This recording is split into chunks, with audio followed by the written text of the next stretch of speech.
Arriving at Dr. Bernardo's home at Fulford Heath, Abingdon, Paulette Goddard delivers in person the first of a large number of food parcels for needy British children. CARE, meaning Cooperative for American Remittances to Europe, have now attained a rate of 10,000 parcels a week to the United Kingdom alone. Miss Goddard and her husband, Burgess Meredith, hit on this idea of raising funds in America by means of radio appeals for gifts of food to 15 European countries. She spent some time with the children at the Bernardo home, and I hope she got a real thrill out of seeing the happy results of her very generous plan.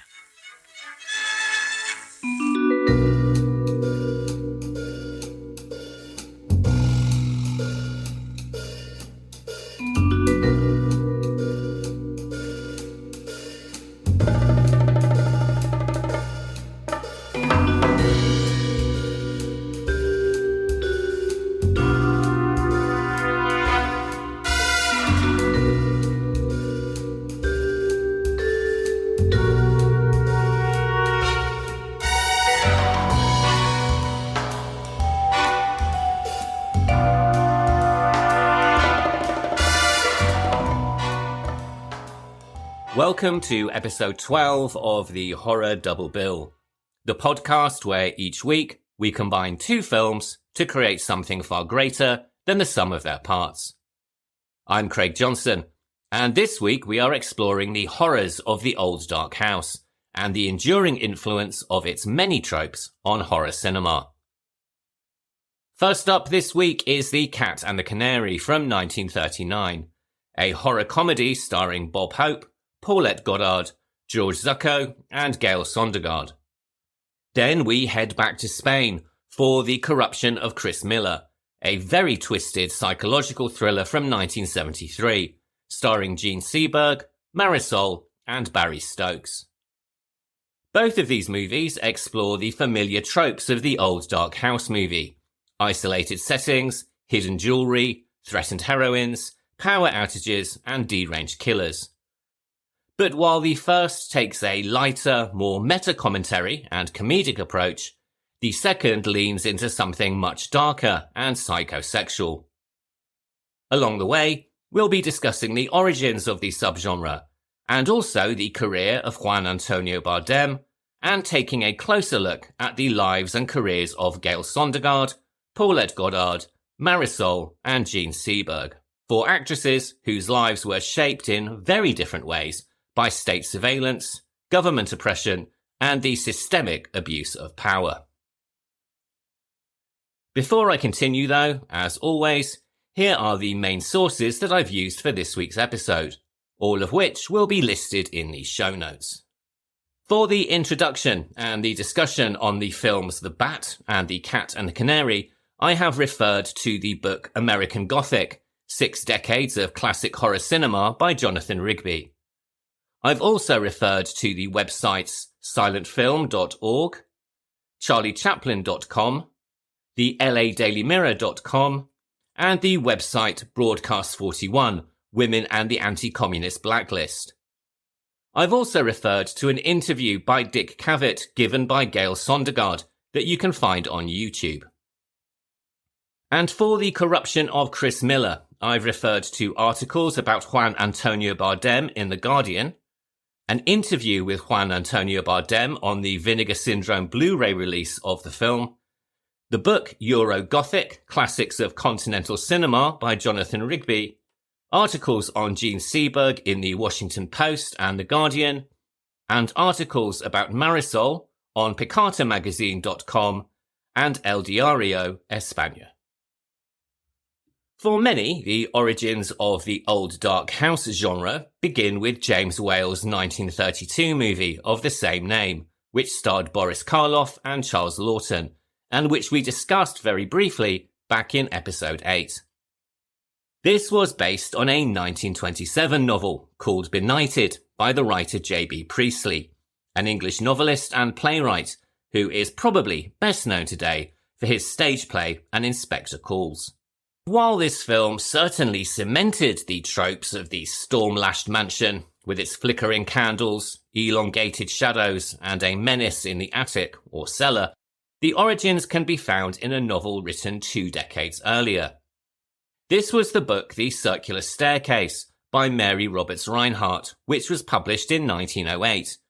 And despite the similarities in name, this is not the same story as The Spiral Staircase, although that too is an example of old dark house horror, and one that we touched on very briefly back in episode 2. The Circular Staircase was Reinhardt's debut novel, and while you may not be 100% familiar with her name, she is a lot more influential than you might first think. She has often been called the American Agatha Christie, which, on reflection, seems a little bit unfair as she was published over a decade before Christie's debut novel hit the bookshelves. Born in 1876 in Pennsylvania, she originally trained as a nurse, but turned to writing when her husband's investments were wiped out in a stock market crash. This is actually the second time this series we've talked about somebody becoming a writer as a route out of financial hardship, which seems pretty impossible to imagine today, and I'm sure that many of my writer friends would probably agree with me. But times and the publishing industry were clearly very different back in those days, and this move led to one of the most influential mystery writing careers in American history, and also laid the groundwork for the classic suspense novel. Reinhardt is erroneously believed to be the writer who created the stereotype of the butler did it, which isn't exactly true, but she did create what is referred to as the had I but known narrative. This is where a first-person narrator hints at future regrets or future danger, with lines along the line of, had I but known what the night would bring, I would never have agreed to spend the night in Bloodbath Manor. Or something like that, anyway. Her protagonists were often older women, such as widows, aunts or housekeepers, who noticed what other people didn't and trusted their instincts. And again, this was long before the creation of Agatha Christie's Miss Marple, whose first story was published in 1927. But in my opinion, her lasting legacy is the creation of the old dark house mystery, something that has gone on to influence everything from the slasher movie to Scooby-Doo and even Ridley Scott's Alien, which is essentially just an old dark house story set aboard a spaceship. She did this first in her book The Circular Staircase, which follows a middle-aged woman called Rachel, who rents a country estate for the summer and finds herself caught up in a murder mystery involving dead bodies found at the bottom of staircases, hidden rooms, secret identities, and other such shenanigans. The novel was highly successful and was originally adapted for film in 1915. But it was when she and playwright Avery Hopwood reworked the story into a play called The Bat that things really began to take off. The Bat opened on Broadway in 1920, and it was an immediate success. Taking the basic concept from the original novel, the story follows the character of Cornelia Van Gorder, who, along with her very nervous maid Lizzie and a handful of houseguests, spends a storm-lashed night in a remote country estate, hunting for a stash of stolen money, rumoured to be hidden in the walls, and while doing so, are menaced by a mysterious, masked figure known only as the Bat. The play ran for 867 performances on Broadway, and 327 when it transferred to London's West End, and its success led to a novelisation, and very importantly, and influentially, several film adaptations. The first of these was a 1926 American silent film, also called The Bat, which was directed by Roland West. When talking pictures were introduced, West remade it in 1930, this time in a very early widescreen format, and it was retitled The Bat Whispers. Well, it was a talking picture after all. This film, which was thought to be lost until the 1980s, was heavily stylized and made use of camera angles that were very unconventional for the time, including overhead shots, sudden pans, and use of miniatures. It also heavily inspired the comic book artist Bob Kane when he devised Batman, Gotham City, and the Bat Signal, and in his autobiography, he cited the film as one of the main influences for The Dark Knight. It's available in full on YouTube, and though it is of course very dated, particularly the acting, even the first 5 minutes will tell you that this story is very, very true. The story was remade again in 1959 as The Bat, which starred Vincent Price and Agnes Moorehead. Just as in the earlier versions, a fortune is rumoured to be hidden in the walls of a house, but this leans more into horror, with the Bat now a serial murderer who rips out his victims' throats. Possibly inspired by the 1920 success of the Bat stage play, another Broadway play set in an old dark house opened in 1922, and this was The Cat and the Canary, written by John Willard. Set in a gloomy and isolated mansion on the banks of the Hudson River, the plot revolves around the reading of an eccentric's will 20 years after his death, with his surviving relatives summoned to his decaying mansion at midnight. The heroine of the story, Annabelle West, is named as the sole heir, but as there is a rumoured streak of insanity in the family, in order to inherit she must first be proven sane. And across the rest of the story, tension begins to mount as other members of the family begin to question her mental state, and a number of mysterious events unfold, possibly with the intent of driving her mad or completely finishing her off altogether. As the night goes on, family members vanish, secret passages are revealed, and a lurking presence known only as quote-unquote the cat begins to stalk the house. Like The Bat before it, this too became a smash hit and ran for 349 performances, and much like The Bat, its success on stage soon attracted Hollywood's attention.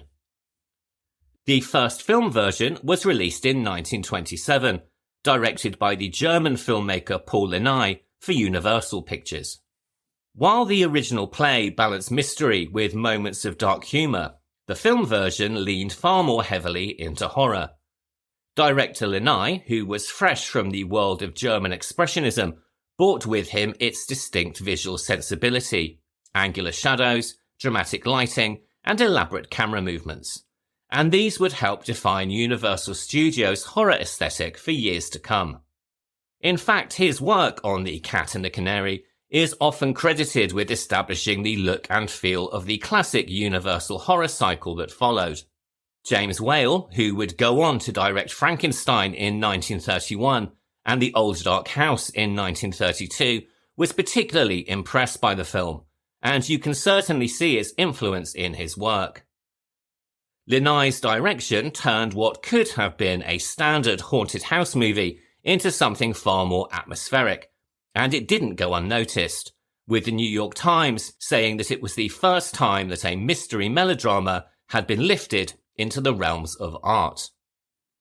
When sound arrived, Universal was quick to revisit the property, remaking it in 1930 as The Cat Creeps, and at the same time, a Spanish-language version was shot on the same sets for international audiences, and this is something that Universal did again when they made Dracula starring Bela Lugosi in 1931. Unfortunately, The Cat Creeps is now considered to be rather a lost film, with only fragments surviving, but contemporary reviews suggest that it stayed very close to the play, and was without the visual flair that made the silent version so memorable. These early adaptations largely played the story straight, leaning into the suspense and horror. But by the late 1930s, the mystery genre was getting incredibly tired and needed a complete reset for a new generation. So when Paramount Pictures decided to produce a new version of The Cat and the Canary, they needed something to make it fresh and interesting, to set it apart. And much like the Scream franchise of the 1990s and beyond, they did so by producing a screenplay that would call out the tropes of the subgenre and emphasize comedy as much as it did horror. And all of this brings us to our opening film in this week's Double Bill. And now we are getting on to spoilers, so if you haven't seen the film yet, it's time to press pause, go away and watch it, and then come back. The Cat and the Canary was released in 1939 by Paramount Pictures and was directed by Elliot Nugent. It stars Bob Hope, Paulette Goddard, George Zucco, and Gale Sondergaard. And I'm not going to pretend that this film has any hidden depth or political subtext. It is, however, a highly enjoyable horror comedy, and to be honest, I am struggling to think of any other horror films that broke the fourth wall and pointed out genre cliches before this one did. Kevin Williamson, Wes Craven, and Joss Whedon may have dazzled more recent audiences with their meta-commentary and self-aware characters, but this film got there at least 5 decades before they did. The character who knows all of the tropes and spends much of the film pointing them out is Wally Campbell, played by Bob Hope. Hope was not a major star when The Cat and the Canary went into production, but the success of this movie would change all of that, shooting him into stardom and a career that would last for decades. Born in London, his family emigrated to the US when he was just 4 years old, and he began his career as an amateur boxer before turning to vaudeville and stage performances in the mid-1920s. He gradually built a name for himself on Broadway and also found a following on radio, moving to Hollywood when Paramount signed him for the film The Big Broadcast of 1938. In the same year, he launched The Bob Hope Show on radio, which quickly became a hit. Known for his fast-paced wit and sharp repartee, Paramount saw a huge amount of potential in casting him as a leading man. The Cat and the Canary offered the perfect vehicle to showcase both his screen presence and his comedic timing. When adapting John Willard's play for the screen, the writers Walter de Leon and Lynn Starling made several alterations to help Paramount with these ambitions. Both the play and the 1927 silent movie had positioned the heroine as the central figure, but in this adaptation, Wally Campbell was placed firmly at the centre of the action. The script was also tailored to suit Bob Hope's trademark wit, shaped by his years in vaudeville and also on his radio show. It is Campbell who points out the similarities between the situation and the melodrama mystery plays that he used to perform in, telegraphing the creakiness of the plot, highlighting the ends of Acts 1 and 2, and giving the heroine, Joyce Norman, played by Paulette Goddard, a very knowing introduction. He also has a number of terrific one-liners, stating that big empty houses don't scare him because he used to play in vaudeville, and when asked whether he believes in reincarnation and whether the dead come back, replies deadpan, "Do you mean like the Republicans?" The lines felt incredibly spontaneous, and many people, even today, assume that Bob Hope was improvising, but the humour was in fact very carefully scripted to play to his strengths and radio persona. Incidentally, and as if to balance the score, Hope and Goddard's follow-up movie, The Ghostbreakers, also written by Walter de Leon, had a similar crack, only this time it was about the Democrats. In addition to adding in more humour, the screenplay moved the location of the story from the Hudson River to a Louisiana bayou to give it a more southern Gothic atmosphere, and atmosphere the film certainly has. Visually, it's an exercise in how to make a black and white movie, with looming shadows and high contrast shots of a white-clad Paulette Goddard making her way down cobwebbed passages. It also, of course, leans heavily into cliché, with eyes watching from behind portraits and hands emerging from secret cubbyholes, but it is self-deprecating enough to get away with it. The mood is set right from the beginning, with the lawyer Crosby, played by George Zucco, travelling through the bayou in canoe to reach the decaying mansion. This film marks the horror genre debut of Zucco, who had already appeared in 30 films when he joined the cast. Born in Manchester in 1886, he trained at the Royal Academy of Dramatic Art in London and built a stage career in both Britain and Canada. During World War I, he served in the British Army and sustained a very serious injury to his right arm and hand, and has been described as partially crippled, though he seldom let it interfere with his work. Returning to the stage after the war, he eventually moved to Hollywood in the 1930s, where his cultured voice and imposing presence made him a natural fit for villains and sinister intellectuals.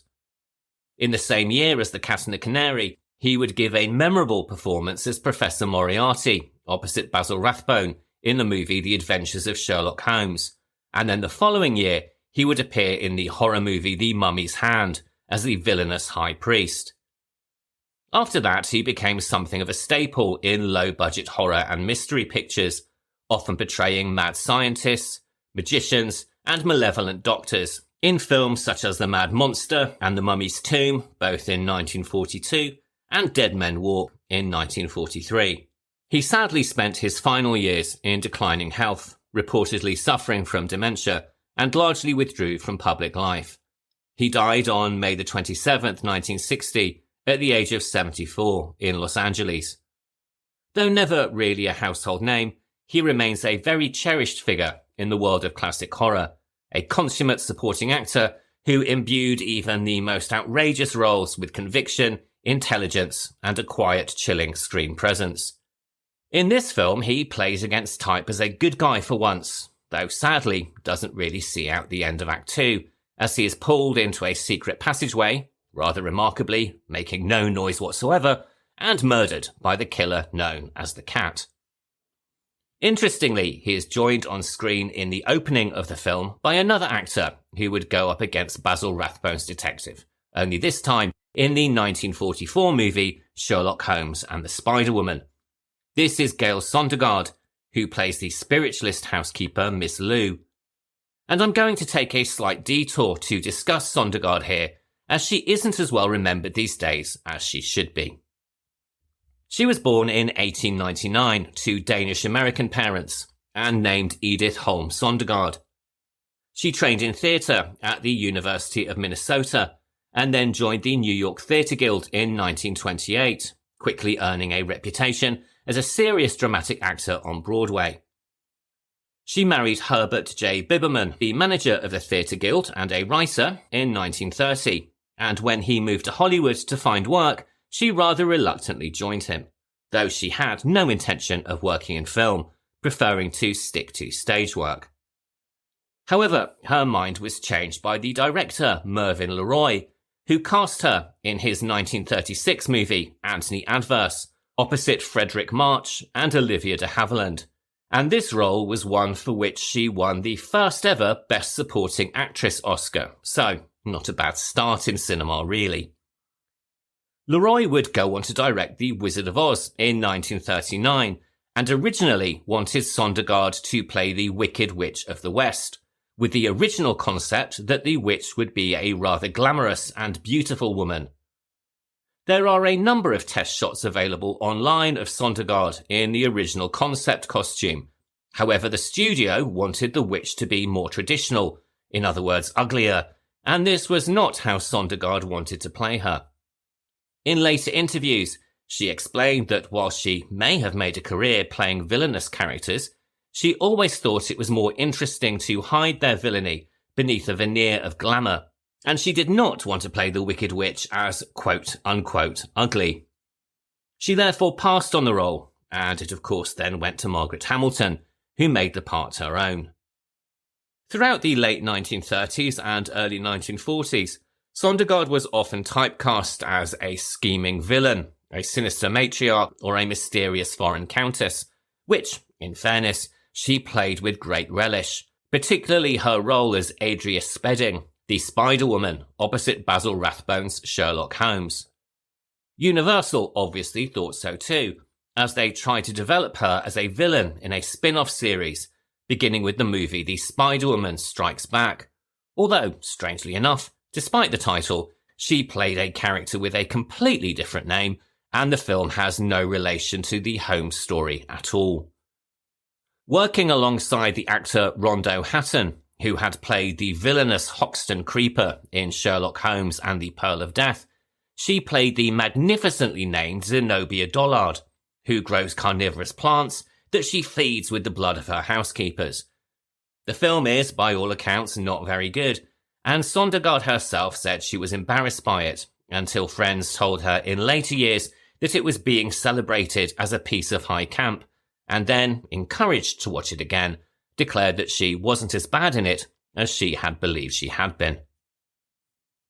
Unfortunately though, at around about this time, Cold War paranoia and the bullying tactics of Senator Joe McCarthy and the House Un-American Activities Committee would rear their very ugly head, with both Sondergaard and her husband set firmly in their sights. The reason for this was their financial support of the Loyalists in Spain during the Spanish Civil War, and their following support of orphans in Spain during the Franco dictatorship, as well as their outspoken criticism of fascism and McCarthyism, their belief in freedom of speech, and their support of the equal rights movement. We talked about the House Un-American Activities Committee briefly back in episode 2 when we discussed the actress Margot, but it's probably worth mentioning here again. Originally formed in the 1930s, the HUAC gained notoriety in the late 1940s for its aggressive investigations into alleged communist influence in Hollywood. Writers, actors, and directors were summoned before Congress, asked to name names, and pressured to confess to past associations, either real or imagined. Those who refused to cooperate, the so-called Hollywood 10, were blacklisted, fined, and in some cases imprisoned for contempt of Congress, and Sondergaard's husband, Howard Biberman, was one of them. In 1947, he refused to testify before the committee and was imprisoned for 6 months as a result. In 1951, Sondergaard herself was subpoenaed to appear before the committee, and at her hearing, it was reported by the FBI that she spoke incredibly passionately about her opposition to the anti-communist movement, and she identified the members of the HUAC with the forces leading to war and fascism. She also declared that she intended to continue supporting orphans in Loyalist Spain, that she refused to advocate the dropping of atomic bombs on the Russians, and she also stated that members of the audience should not be intimidated by the HUAC and should refuse to testify. As a result, for almost 20 years, she and her husband were blacklisted, and the film roles in Hollywood dried up. The FBI kept a file on her until as late as 1967, but she didn't go quietly. She mounted a one-woman stage show in New York and carried on. And eventually, the silence lifted, and after nearly 2 decades, she returned to the screen and television. In 1980, she gave an interview with Dick Cavett in which she discussed her career and the Hollywood blacklist. It's available on YouTube, and I will link it in the show notes, but I'm going to quote just a little bit of it here. Quote, "It was an ugly, bad period in our country. It had nothing to do with democratic government. The stand that we took was that it was unconstitutional, and that they were stepping on and throwing out the First Amendment, which gives everyone the possibility of thinking as they wish to think, and associating as they wish to associate. And that's what it was all about. It was just a bad period. But I think we make strides. I think that there is always progress. I'm an optimist. No matter what I hear or what I see going on, I'm an optimist about people really finding out what is best for everybody, and not just a few." End quote. Gale Sondergaard died in 1985 at the age of 86 at the Motion Picture and Television Hospital in California. By then, history had come back round, and she was once again acknowledged not just for her formidable talent, but for her principled stand during one of Hollywood's most shameful chapters. Her performance in The Cat and the Canary as the red herring Miss Lou is delightful and rather deliberately over the top, lurking menacingly around corners and spouting dialogue full of ominous warnings, whether it be about spirits getting into the machinery or advising ominously that not everyone is going to survive the night. It might not be the deepest performance that she ever gave, but it is highly enjoyable. Joining her and Zucco in the supporting cast are John Beale as Fred, Douglas Montgomery as Charlie, Elizabeth Patterson as Aunt Susan, and Nydia Westman as Cicely, the latter two providing as many comedic moments as Bob Hope, particularly Westman Cicely, who is oddly reminiscent of the actress Betty White. The reveal of Douglas Montgomery as the villain, whilst probably not too much of a shock for modern audiences, would no doubt have been a surprise to viewers in 1939, who, as Jonathan Rigby points out in his book American Gothic, would have been far more used to seeing Boris Karloff or Bela Lugosi in such roles, and not a classically good-looking blonde who had been announced in the film with the phrase, "Isn't he pretty?" But of course, the film really belongs to Bob Hope and his co-star Paulette Goddard, another actor who is not so well remembered by modern audiences and who, just like Sondergaard, really should be. She was born in 1911 as Marion Levy in Whitestone, New York, though her mother began calling her Pauline from a very early age, and this soon changed to Paulette. Her parents separated when she was young, and she spent her childhood moving frequently with her mother to avoid a custody battle, something which her father would later claim to actually be a kidnapping. Following the separation, her last name changed to Goddard, which, according to the Charlie Chaplin website, was the family name of a wealthy uncle. As a teenager, she worked as a fashion model, before stepping onto the Broadway stage as a Ziegfeld girl at just 16. A year later, aged only 17, she married a much older millionaire playboy called Edgar James, who was also a lumberwood tycoon. They divorced 2 years later, in 1929, with Goddard reportedly walking away with a very sizable settlement and a determination to make her mark in Hollywood. She had a number of bit parts in various movies, including Laurel and Hardy shorts, but things really changed when she met Charlie Chaplin in 1932, and he then cast her in his 1936 movie Modern Times. In this, she played the role of the gamine, an orphan street girl living on her wits on the waterfront, and displayed a flair for physical comedy and rather impeccable comedic timing.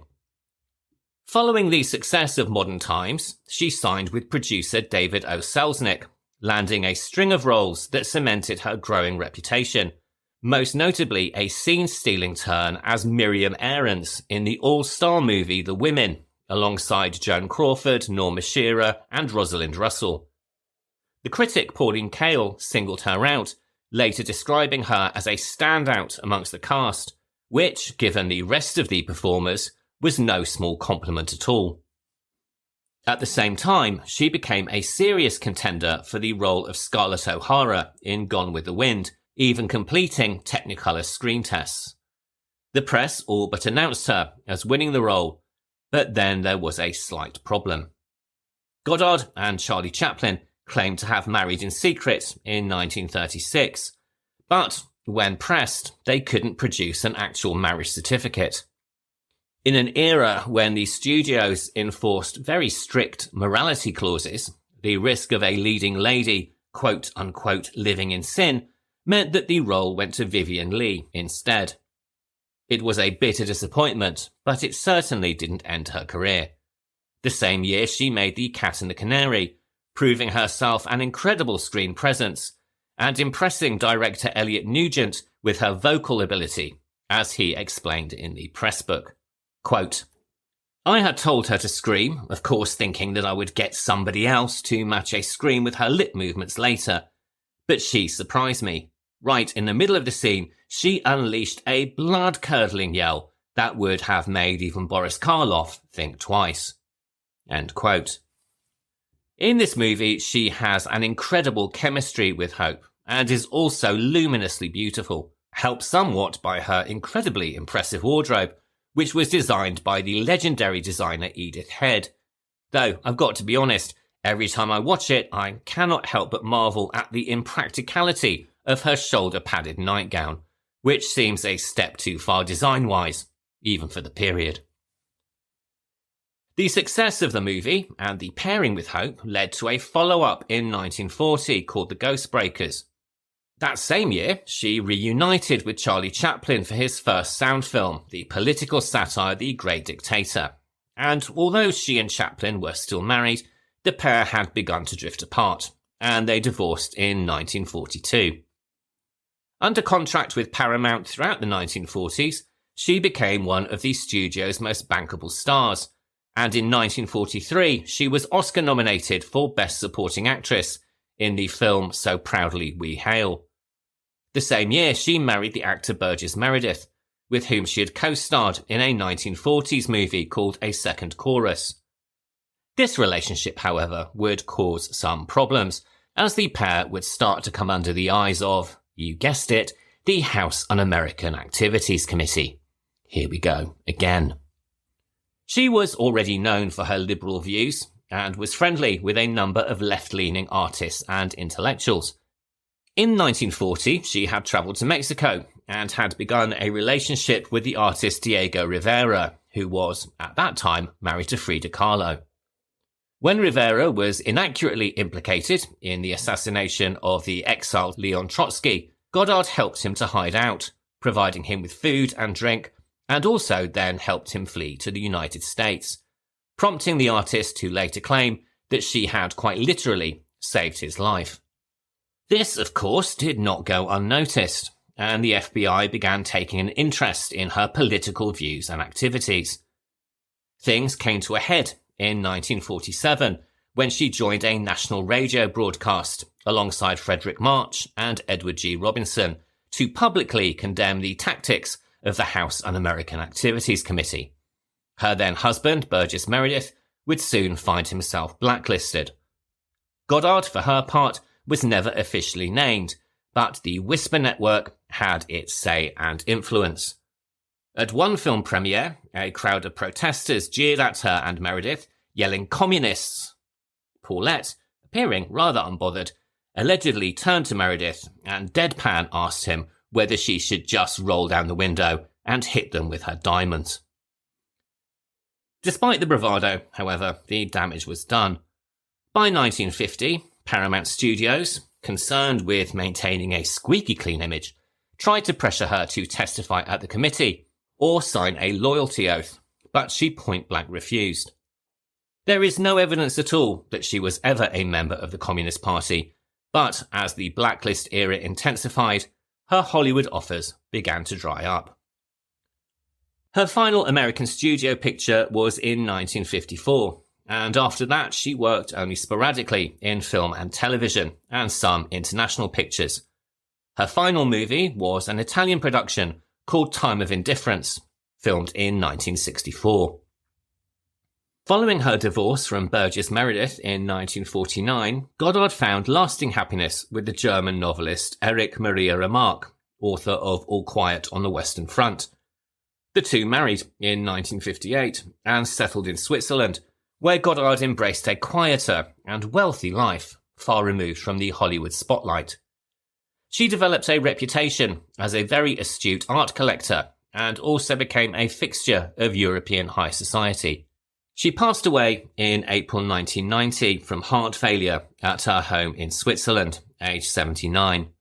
And in one final act of generosity, she left behind a substantial portion of her estate, around $20 million, to New York University, a gift that still funds scholarships and student housing even today.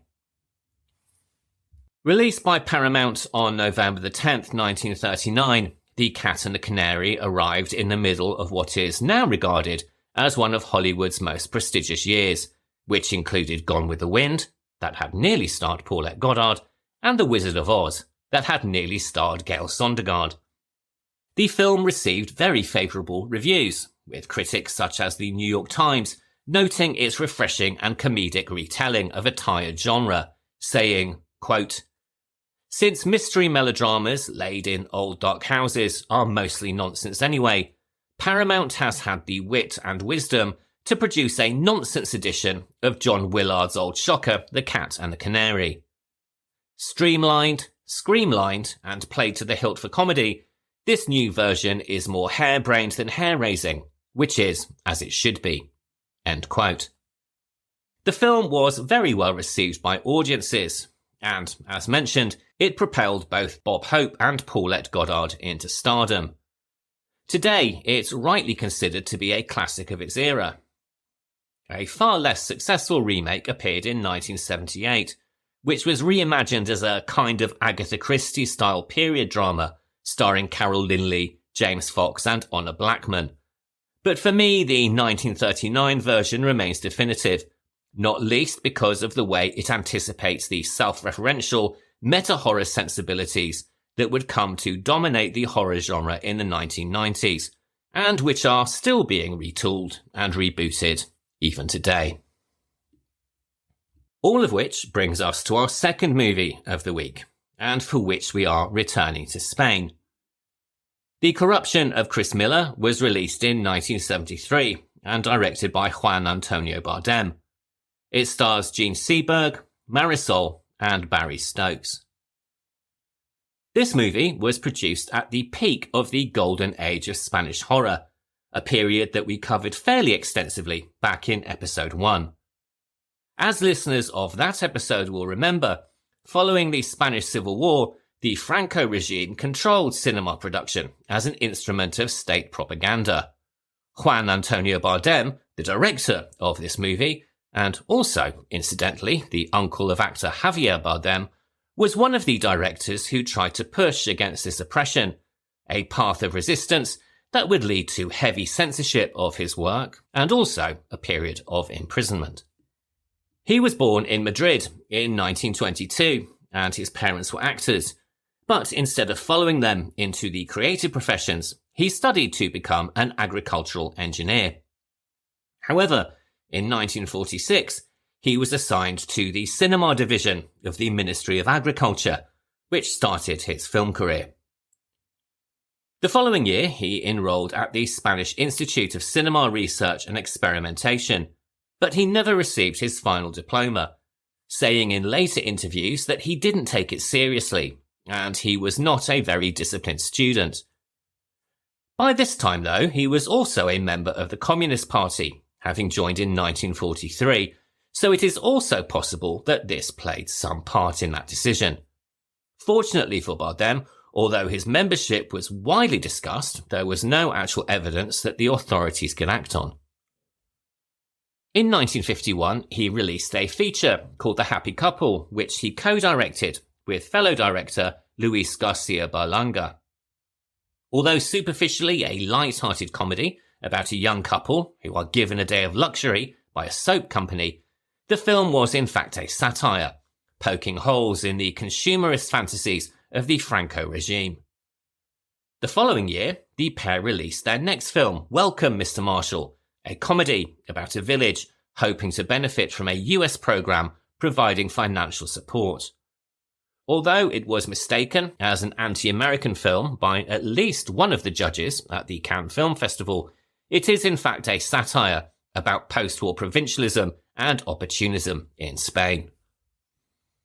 In 1953, he then founded the journal Objetivo, that raised the level of film criticism in Spain and also offered glimpses of censored and banned works. Naturally, the Franco government were not happy and banned the magazine after just 9 issues. Then, in 1955, he made what is probably his most celebrated film, entitled Death of a Cyclist. This tells the story of a wealthy professor and his mistress who run down a cyclist and, fearing a scandal, leave him to die. The intent behind this movie was to depict the divide between Madrid's privileged elite and its working class, though the film censors forced him to tack on a moral ending in which the woman in the couple is punished. The same year, he declared at a conference that Spanish cinema was, quote, politically useless, socially dishonest, intellectually void, aesthetically hideous, and industrially decrepit, end quote. As you can imagine, the Franco regime were not particularly happy with him, and he was imprisoned while shooting his next film, Calais Mayor, in 1956, and he was still in jail when Death of a Cyclist won the Cannes Critic Prize at the film festival. This led to Death of a Cyclist becoming the first Spanish film to receive wide international distribution, and this recognition led to a not insignificant amount of international pressure for his release from prison, and the Franco government finally relented. Calais Mayor, completed shortly after his release from prison, depicts a very bleak provincial town where a group of layabouts cruelly prank a lonely spinster, painting a stifling portrait of Spanish small-town life and gender roles. These are themes that would echo throughout Bardem's career, and that we will also see in The Corruption of Chris Miller. His next project was entitled The Reapers, and aimed to depict rural life with similar honesty, but it was heavily censored and then re-edited, finally emerging in 1958 as a film called Vengeance. This did not get as strong a reception as his earlier films, and that was no doubt due to the government interference in post-production. That same year, he and others formed a production company and invited Luis Buñuel back to Spain after nearly 3 decades in exile in the US and Mexico. Buñuel's resulting film, Viridiana, in 1961, rather miraculously passed the Spanish censors on paper, but was banned outright by the Franco government once it was completed. Bardem's production company was shut down soon after. These battles quite naturally took their toll, and whilst Bardem continued to work in Spain and on international co-productions in Italy, France and Argentina, he was often working under incredible pressure, with one eye on the censor. Among his bigger budget projects were The Uninhibited in 1965, which starred James Mason, and The Mysterious Island of Captain Nemo in 1973, which starred Omar Sharif.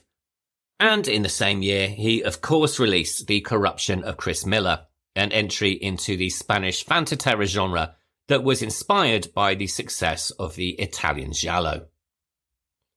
And here we are going to get into spoilers, and as this is a murder mystery of sorts, I would highly suggest watching the film before progressing. At the time of recording, there are copies of this admittedly hard to locate movie on YouTube and Dailymotion, so I strongly recommend hitting pause and then returning after watching. And as well as a spoiler warning, I'd like to give a trigger warning for the rest of this episode. In discussing the lives of Marisol and Jean Seberg, I will be talking about assault and suicide. And if you'd rather not hear about those topics, it's probably an idea to press stop now and rejoin us next week. If you've listened to episode 1 of the series, you will remember that many Spanish critics of the period were not fans of the wildly popular Spanish horror movie boom, and they were not particularly impressed by Bardem's move in this direction. But while this film is indeed a giallo-inspired thriller and has some rather astonishing scenes of violence, it is also about sexual politics, the corrupting role of the family unit, and, in its ultimate reveal of the killer, the decaying upper classes and the gap between the elite and the working class. The film centres on 2 women, the titular Chris Miller, played by the former child actress Marisol, and her stepmother, played by the American actress Jean Seberg. The 2 live in uneasy isolation in a remote country house, and their tense relationship is upended by the arrival of a very mysterious and charismatic drifter, which happens just as a string of brutal murders are gripping the surrounding area. While the film does indeed draw clear inspiration from the Italian giallo of the period in the way that it blends sexual tension, violence and mystery, it is also infused with a very disturbing psychological undercurrent. Stepmother Ruth is in fact playing a very long and twisted game of revenge on Chris's father by morally undermining his daughter, the corruption of the film's title. This is quite a startling revelation on first viewing, and elevates the movie far above the conventional slasher that we first expected to be. In fact, it pushes it into psychosexual territory, turning it into a film that is as much about mind games as it is about murder. The film was intended to be the coming-of-age movie of Spanish child star Marisol, who had been discovered at the age of 10, and who had been deliberately promoted by the Franco regime as a symbol of national innocence and optimism. By her teenage years, she had made over 20 films, sold millions of records, and become arguably Spain's first true teen idol. But, as is so often the case, a very different story lay underneath the stardom. In later interviews, she opened up about the trauma she experienced during her years as a child star, saying that she felt as if she had been kidnapped by the studio system that managed her career, and describing how fame had stripped her of a normal childhood. She was not allowed to play with other children, and was forced to eliminate her Andalusian accent to appeal to a broader Spanish audience. Years later, film historian Javier Zurro described her as, quote, a girl who was erased, exploited, and turned into an icon of Francoism, end quote. By the late 1960s, she began to distance herself from her child star image, and in 1969 starred in Carola by Day, Carola by Night, which is widely regarded as her first adult role. That same year, aged just 21, she married Carlos Goyanes, the son of her producer, but the marriage did not last. In a 1973 interview, given in the same year that Chris Miller would be released, she openly rejected her former manufactured persona and said that the Goyanes family had kept her locked up for 10 years and that the Franco regime had stolen her identity. She declared, quote, I don't want to be Marisol, I want to be Pepa Flores, end quote. And so that is how I am going to refer to her for the remainder of this episode. Far worse things, however, were to be revealed, and in a particularly harrowing interview published in Vanity Fair, she recounted being subjected to severe beatings by a caretaker during her early tours, saying that they left her body looking like, quote unquote, a penitent during Holy Week. Even more disturbingly, she said that she had been taken to a villa in one of Madrid's more affluent neighbourhoods, where important people and members of the regime came to see her naked, along with other young girls. These revelations, especially her description of sexual abuse and physical violence, shocked the Spanish public. In another interview, she said, quote, at 8 years old, I was no longer the angelic girl that everyone thought. I had already been shaken like a rug. End quote. She emphasised that she had been a completely normal girl who was manipulated and commodified by both the entertainment industry and the Franco government. With this knowledge, it is incredibly disturbing that in this film, intended as a transition movie, she plays an emotionally damaged and psychologically vulnerable character who is traumatized by her own child experiences, including sexual assault, and who is manipulated by a controlling parental figure, Ruth, who exploits and corrupts her under the guise of protection. I have no idea whether this parallel was intentional on the part of screenwriter Santiago Moncada, and I found no credible evidence to suggest that he based Chris on Pepper's real-life experiences, but it must be said that the similarities are striking. Originally, Pepper's co-stars were to be Anne Bancroft, best known as Mrs. Robinson in The Graduate, and British actor Malcolm McDowell, who would have been fresh off his role in A Clockwork Orange. For reasons that I've not been able to confirm, neither actor ended up in the film, and their roles were recast. British actor Barry Stokes, who fans may recognise from his 1977 British movie Prey, was cast as the drifter Barney, while the role of Ruth went to Jean Seberg, an actress who, by this time, had suffered her own torments at the hands of government agencies. Seberg was born in Marshalltown, Iowa in 1938, and at the age of 17, she was plucked from obscurity by Otto Preminger after a nationwide talent search, beating thousands to star as Joan of Arc in his movie St. Joan in 1957. The film was a critical failure, and the press were particularly cruel to the very young Seberg. She later said, quote, I have two memories of St. Joan. The first was being burned at the stake in the picture, and the second was being burned at the stake by the critics. The latter hurt more.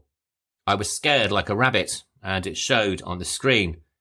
It was not a good experience at all." End quote. But Preminger cast her again in his film Bonjour Tristesse the following year, and though that film did not perform well in America, it quietly found admirers in Europe. And it was, of course, France that truly claimed her as an actress. In 1960, she starred in Jean-Luc Godard's movie Breathless opposite Jean-Paul Belmondo. It was, of course, a landmark of French New Wave cinema, and Seberg's performance became instantly iconic. Over the following decade, she worked in both European and American cinema, appearing in films such as Lilith, In the French Style, Paint Your Wagon, and Airport. But in later interviews, she admitted that she didn't identify with many of the characters that she played, or indeed the films themselves. But while her screen image was that of the liberated gamine, her private life was far more complex. In the late 1960s, she began supporting civil rights causes, including donations to Native American and Black organizations. She offered financial aid to the Black Panther Party, hosted fundraisers, and was particularly supportive of the Black Panther campaign to bring free breakfast to school children, particularly in underprivileged areas. And this was a campaign that the federal authorities tried to both discredit and derail. In retaliation for her support of the Panthers and other political movements, the FBI placed Seberg under surveillance as part of a covert counterintelligence program. In 1970, they planted a false story about her in the press that she was pregnant by a Black Panther member, trying to humiliate her. The smear was picked up by Newsweek, among other publications, and the stress of the story, combined with the vicious media frenzy that followed, caused her to go into premature labour, and her daughter died 2 days after birth. In what can only be described as a desperate act of truth-telling, she held an open casket funeral so the press could see the child's actual skin colour. She and her then husband Romain Gary sued for libel and won a modest victory in a French court, but the damage was done. After that, she was never the same. Friends and former colleagues recalled that she lived in fear. Her phone was tapped. She suspected that her apartment was bugged, with good reason, and she moved frequently. She reportedly attempted suicide on the anniversary of her daughter's death for several years in a row. Her mental health deteriorated, and she gradually faded from the public eye. She did continue to work, though increasingly in European independent cinema, which is how she came to be cast in The Corruption of Chris Miller. It has been reported that she was perhaps not all that happy to be in a genre picture, and that she was somewhat distant on set. But it has to be said that her performance of Ruth is one of real depth. She is both glacial and steely, as she does everything in her power to gradually destroy her stepdaughter, whilst masking her malicious intent behind a face of compassion. The reveal of her intentions was particularly startling to me when I first saw the movie, as she explains to a shocked Barney that her husband, quote, left me here with his daughter. Sooner or later he'll come back for her, and he'll find her very much changed, and then we'll be even. End quote. The dynamic between Seberg and Flores is central to the film's tension. Both women have been described by one critic as, quote-unquote, fragile, vulnerable, and splendid in their own distinct ways, and the narrative frames their relationship as a psychological duel, one that has no doubt been a constant power struggle. When Barney asks what they do to pass the time, Chris says, quote, Ruth designs, I ride and sunbathe, and for amusement we spy on each other, don't we, Ruth? We wait for someone who never arrives, and we don't know whether we love each other or hate each other. End quote. And that sums up the dynamic far better than I ever could. Barry Stokes plays Barney with a magnificent slyness, and his youthful arrogance effectively blinds him to the games that Ruth is quite masterfully playing. Believing himself to be in control, he completely misses the glint in her eye when he suggests that he might help out around the house, which on his part is meant to be loaded with sexual innuendo.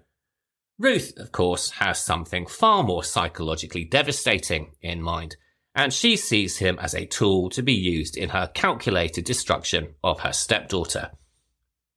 As he struts around shirtless and cartwheeling across the lawn in peacocking displays of masculinity, it's really hard not to think of that old phrase, young, dumb, and full of cum. "You're good-looking, ambitious, and totally immoral," Ruth tells him, before suggesting that perhaps he go to Chris the next time that she calls out in the night. Of course, Ruth is fully aware that Chris becomes rather lethal and handy with a knife when she is traumatised, and is probably setting Chris up to commit murder in her broken state. And whilst Barney is an exploitative hustler who is, in Echoes of the Bat, trying to find jewellery hidden in the house, it is very hard to not feel sorry for him at the climax of the movie. He may be selfish and incredibly deluded about his own alpha male status in the games being played, but nobody deserves the incredibly brutal and protracted stabathon that Ruth and Chris inflict on him. The screenplay is filled with vivid, unsettling imagery, kicking off with the opening murder sequence in which the killer dons a Charlie Chaplin mask to slaughter his victim. The opening murder sequence is particularly well done, immediately cutting away to a heavy downpour of rain and the frantic barking of a chained-up dog. When we return to the scene, we are greeted with a dead body and the very bright red smears of blood across the walls, which, commonly for films of this era, look far more like red paint than the real thing. More effective still is the massacre of the farming family that opens the final third of the movie, with a rubber-clad and stocking-masked killer permitted entry into the house by a small child who mistakes him for a monk. It is an incredibly shocking sequence, not least because even the children are not spared, with the smaller boy cruelly revealed to the murderer by the noise made from a toy that he was given a few moments earlier. Given that we later discover that the killer is the character Lewis, a down-on-his-luck member of the aristocracy, the slaughter of a working farming family takes on a particular significance, particularly when examined through the lens of Bardem's earlier work like Death of a Cyclist. "Why are they acting like that?" Lewis asks of the jeering crowd as he is arrested. "I only needed the money to take care of my horses." If both sequences nudge the film into the realms of the Grand Guignol, then the final murder set piece, the incredibly protracted murder of Barney, pushes it completely over the edge. This is a very long and very uncomfortable sequence, as the naked victim attempts to hide under the cover of a power failure, which sadly for him doesn't really last quite long enough. Filmed in slow motion and underlined by a brilliant score from the composer Waldon de los Rios, it is possibly one of the most brutal moments in Spanish cinema from the period, and is a nightmarish climax to the battle of the sexes that has been signposted throughout the movie. The film was shot with two endings, one where Ruth and Chris effectively get away with murder, and another, presumably at the insistence of the censors, where their crime is discovered, after they dispose of Barney's body in the nearby roadworks. Unbeknownst to them, Barney had a bag of pea pods in his holdall, and over time they sprout and make their way through the newly laid tarmac. This is the ending that is most commonly seen, and is the one that is available on YouTube, but the original ending, where Chris and Ruth escape from detection, is provided as an extra on the Vinegar Syndrome Blu-ray release. Personally, I am not sure which one I prefer, though admittedly the stop-motion sprouting of the pea pods through the tarmac does raise more of a smile than it does a shudder. The Corruption of Chris Miller premiered in Madrid on the 17th of May 1973.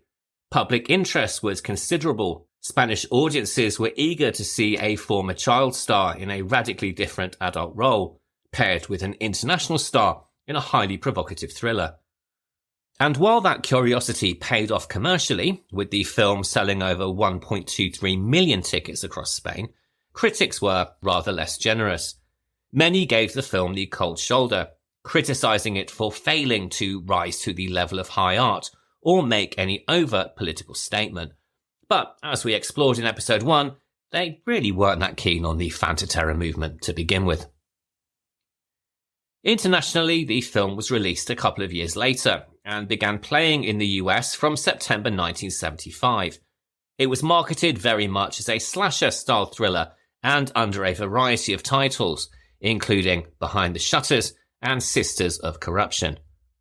American audiences, who were unfamiliar with Bardem's cinematic pedigree, largely received it as just another imported B-movie. But some critics were impressed by the film's craftsmanship, with many of them praising the hushed atmospheric stretches and the sudden bursts of violence. Nevertheless, as a horror thriller, it has remained a fairly obscure title, and it never really achieved the significant mainstream success in the US, or indeed elsewhere. It still remains a fairly difficult film to get hold of, which is a shame, as I think it is one of the better ones of its subgenre, including Meni Giallo from Italy. By the time that Spain began its cultural opening after Franco's death in 1975, Juan Antonio Bardem's moment had pretty much passed. The censorship, the arrests, the endless compromises had taken their toll. But his work remains a testament as to what cinema can do, not just entertain, but provoke, challenge, and reflect the society that produces it. In the 1980s and the 1990s, he turned to more academic projects, directing the television films Lorca, The Death of a Poet in 1987 and Young Picasso in 1993. He passed away in 2002 at the age of 80. He was survived by his wife Maria and their 4 children, and his legacy lives on, not just in his films, but in the courage it took to make them. In August 1979, the actress Jean Seberg was found dead in the back seat of her car in Paris. Sleeping pills, a bottle of mineral water, and a suicide note were discovered beside her. She was just 40 years old. The police declared it suicide, though many close to her speculated that someone may have been with her in her final moments and failed to help. Her former husband, Romain Gary, later said that the FBI's repeated attacks had made her psychotic. And indeed, her name was cited in official congressional reports as an example of how the American intelligence agencies had used illegal surveillance to destroy the lives of private citizens. We need to remember that Jean Seberg was not a revolutionary. She was simply someone who believed in justice and who paid the highest price possible for that belief. Pepa Flores' break from her Marisol persona became unmistakable in 1976 when she posed naked for Interview magazine. This image was widely seen as a symbolic rejection of her child star past and became an emblem of Spain's democratic transition away from the Franco dictatorship. From that point forward, she performed exclusively under the name Pepa Flores, choosing serious dramatic roles over the light musical comedies of her youth. In the mid-1970s, she met flamenco dancer Antonio Gardes. They married in 1982, reportedly in Cuba, and raised 3 daughters together, including the actress Maria Esteve. During the early 80s, she joined the Spanish Communist Party and later the Communist Party of the Peoples of Spain. She took part in anti-NATO protests and workers' demonstrations. She also sold off Franco-era awards to fund left-wing causes and was nicknamed the Girl from Moscow. In one speech, she declared, quote, "I am a worker of culture. They will shoot me before I betray my class." But in 1985, she withdrew from public life entirely, choosing to focus on her family. In later interviews, she said her proudest achievement was returning to ordinary life, walking on the beach with her children, and, quote, filling life with little things, end quote. Both The Cat and the Canary and The Corruption of Chris Miller are, of course, in their own ways, variations on the old Dark House story, with flickering lighting, menaced heroines, and masked killers featuring in both. But whilst The Cat and the Canary is more blatant and knowing in its use of the classic tropes, Chris Miller wraps them up in a slower burn drama of psychosexual tension that is punctuated by explicit violence. But sadly, what also links these two movies are the lives of Gale Sondergaard, Paulette Goddard, Jean Seberg and Pepper Flores, 4 women caught in the darker areas of 20th century history. Sondergaard and Goddard outlasted the blacklist, and Pepper Flores turned her back on the industry that had commodified her. But Jean Seberg was hounded until she couldn't go on. And in this light, perhaps the Old Dark House is less of a cinematic trope, but more of a metaphor for the systems that surround us, those that isolate, surveil and destroy. And if nothing else, the stories of our actresses this week should show us that we should never accept those shadows returning. All of which brings us to the end of this week's episode. Thank you for listening, and I hope that you are enjoying the show. If you are, please take a moment to rate, review and subscribe. I would really appreciate it. And please remember to follow us on Instagram at The Horror Double Bill. You can also email the show at thehorrordouble@gmail.com. Next week, it's time to beware the full moon as we explore the world of lycanthropy and werewolves. First up is the first horror movie I ever saw, Frankenstein Meets the Wolfman from 1943, starring Lon Chaney Jr., Bela Lugosi and Lionel Atwill. And you can find that available to rent on YouTube and all of the usual places. And we are following that with a movie where the special effects still retain the power to shock many years later, at least if YouTube reaction videos are anything to go by. This is An American Werewolf in London from 1981, which stars David Norton, Jenny Agutter and Griffin Dunn, and it's available to watch on all of the usual streaming services. So I'll be back next Sunday for the discussion, and until then, have a really great week. Goodbye.